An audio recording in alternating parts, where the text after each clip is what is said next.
Having seen couple of case studies on finite automaton, let's understand the computing power of finite automaton. So, what is that it can compute? The problems that are computable using this, and what is that it cannot compute? Non-computable languages or problems. And so in the process we get to understand the limitations of finite automaton. The next natural question is how to increase the power of meaning computing power of finite automaton. So what additional feature that one should give or supply to finite automaton so that some of, not all, some of the limitations can be addressed.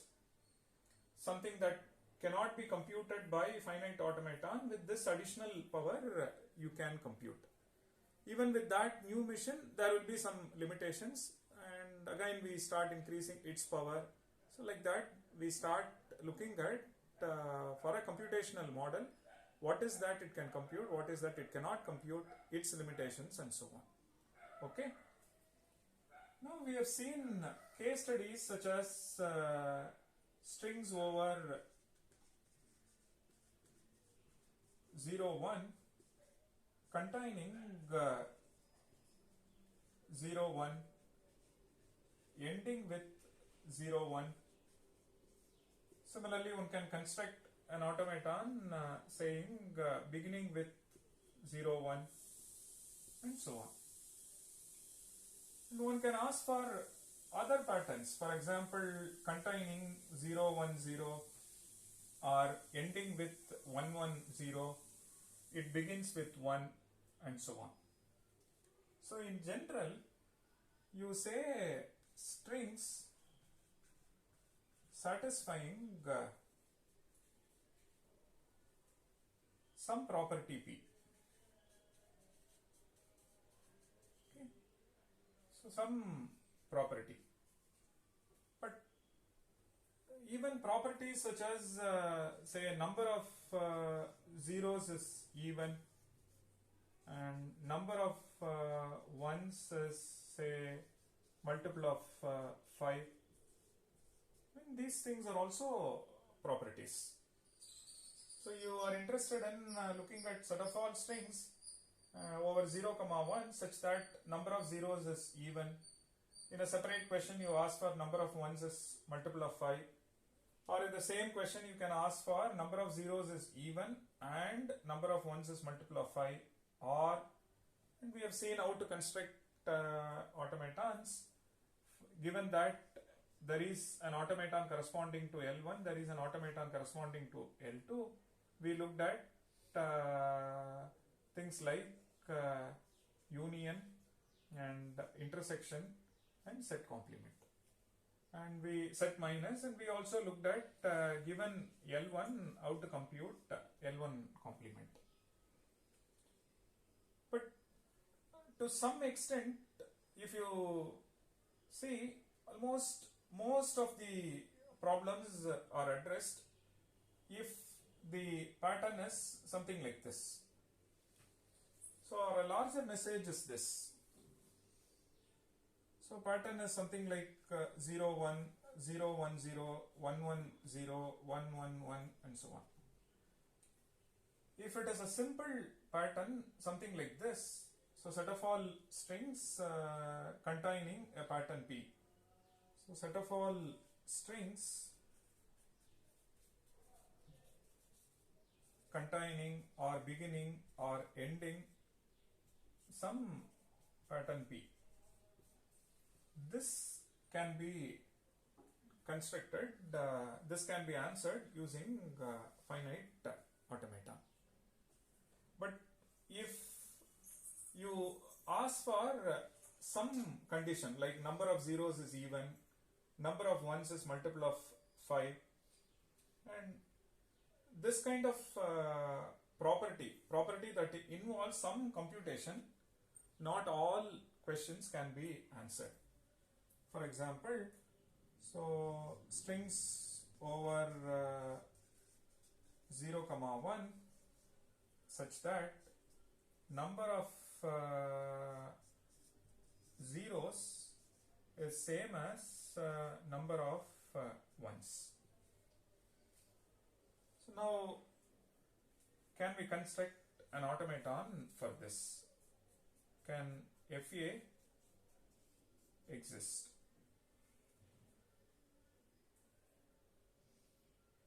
So can we construct, does FA exist for this? So can we construct an automaton for this? If not, where is the difficulty? What makes this problem difficult? Let's analyze that. But some computation, for example, number of zeros is even, number of ones is multiple of 5, yes, one can construct. But here is a computation where you are asked to check whether number of zeros is same as number of ones, and we wish to know whether automaton exists or not. But surprisingly, there is no finite automaton for this. Whether it is NFA or DFA, remember set of all NFAs and set of all DFAs. If you look at that, for every NFA, there is an equivalent DFA. So when I say does FA exist, whether you come up with a non-deterministic finite automata or deterministic finite automata, that answers the question. Because for every NFA, there is an equivalent DFA. So it doesn't matter whether you come up with NFA or DFA to answer this question. But surprisingly, there is no FA for this. We will see why. What makes this problem difficult? And what limits FA in answering this question? That way we get to understand the limitation, the computing power of finite automata. Consider the following languages.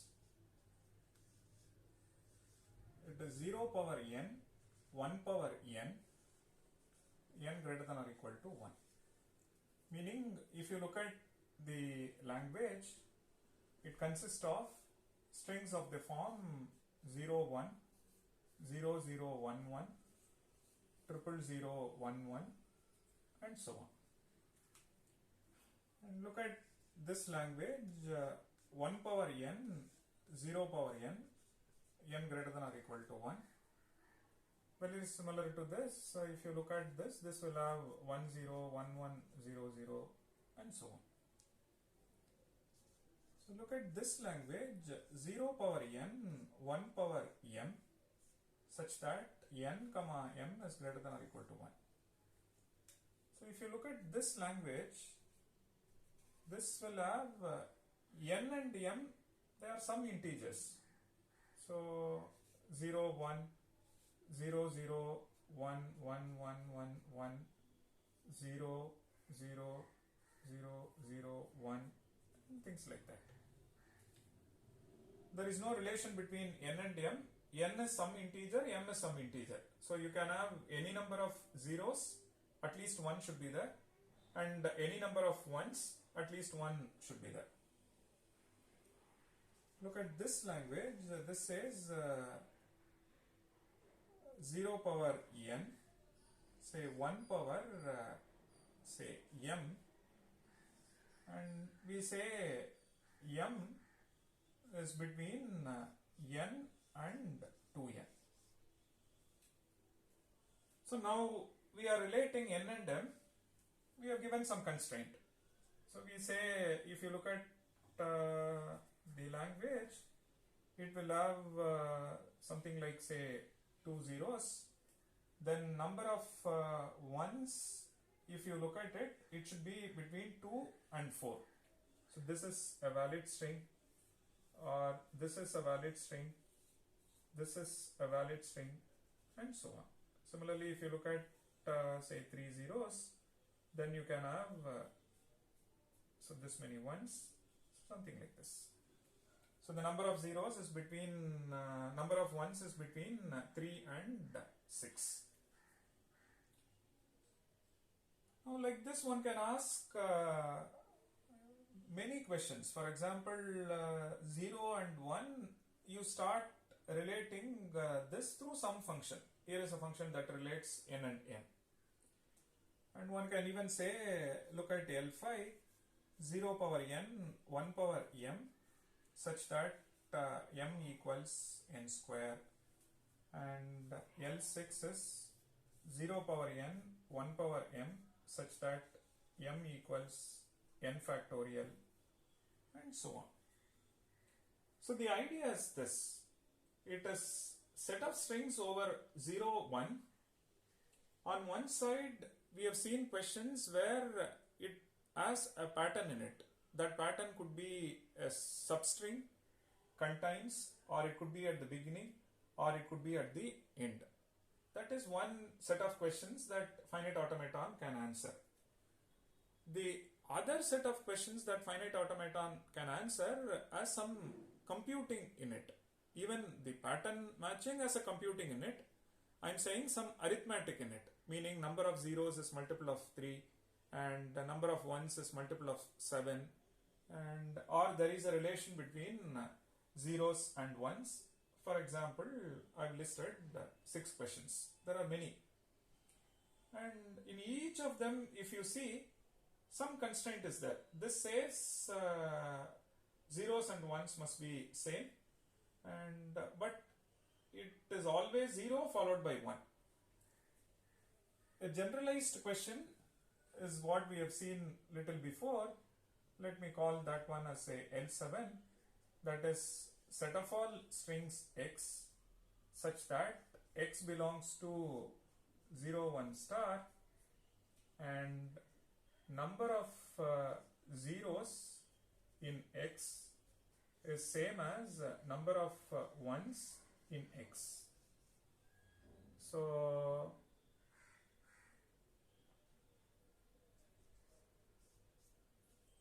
okay, so this one is a set of all strings having equal number of zeros and equal number of ones.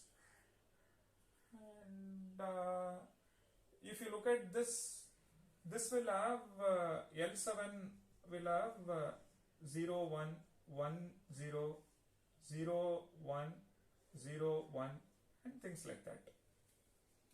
But if you look at this, it is always 0 followed by 1, but they are equal in number. If you look at this, it is always 1 followed by 0, and so what is that you can infer?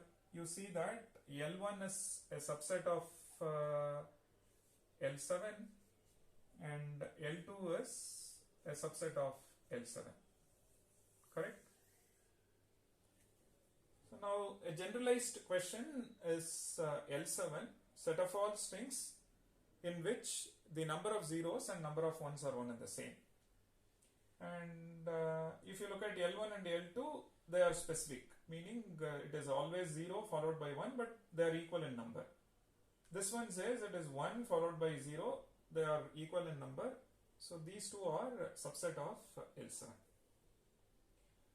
Now this one, there is no restriction. You can have any number of zeros, any number of ones. Only constraint is it is always 0 followed by 1.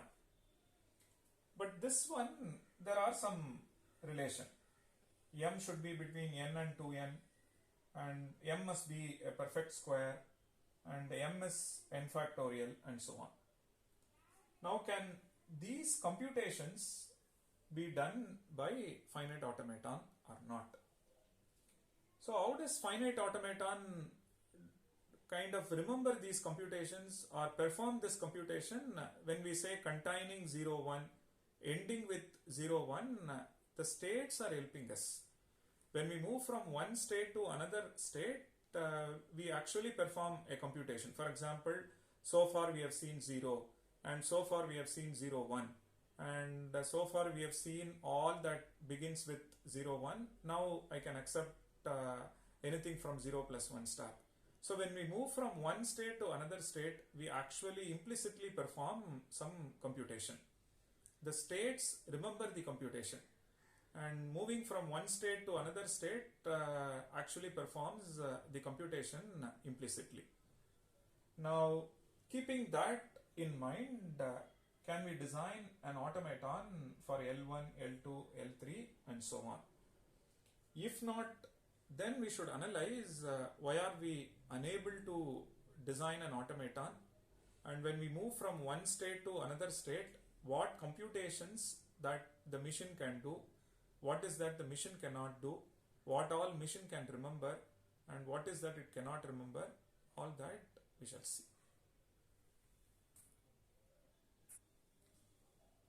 Let's try constructing an automaton for L3.